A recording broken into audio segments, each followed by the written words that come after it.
அனைவருக்கும் வணக்கம். நியமம் தற்சார்பு அங்காடி பெரம்பலூர். ஒரு ஊர்ல ஒரு பெரிய செல்வந்தர் இருந்தாராம். அவர்கிட்ட பெரிய இல்லாத நகைகள், பணங்களே கிடையாதாம். ஆனா அவ்வளோ செல்வம் வச்சிருந்தாலும் அவருக்கு நிம்மதியும், சந்தோஷமும் இல்லையாம். அப்ப அவர் என்ன பண்ணாராம், அந்த ஊருக்கு ஒரு துறவி வந்திருந்தாராம். இவரு எல்லா நகைகளையும், பணங்களையும் ஒரு மூட்டையா கட்டிக்கிட்டு அந்த துறவி முன்னாடி கொண்டு போய் வச்சுட்டாராம்.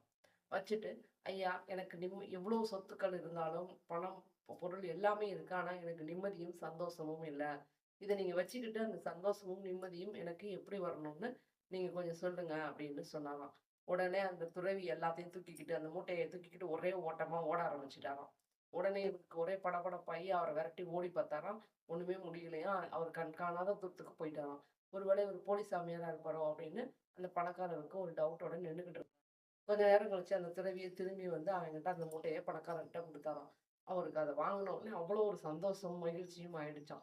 அப்ப துறவி கேட்டாராம், "இத்தன நாளா இந்த பொண்ணு, பொருள், பணம்லாம் உன்கிட்ட தானே இருந்தது. இப்ப எப்படி உனக்கு இத்தன நாளா நீ இல்லாத நிம்மதி இப்ப வந்தது? சந்தோஷம் எப்படி உனக்கு வந்துச்சு?" அப்படின்னு கேட்டாராம்.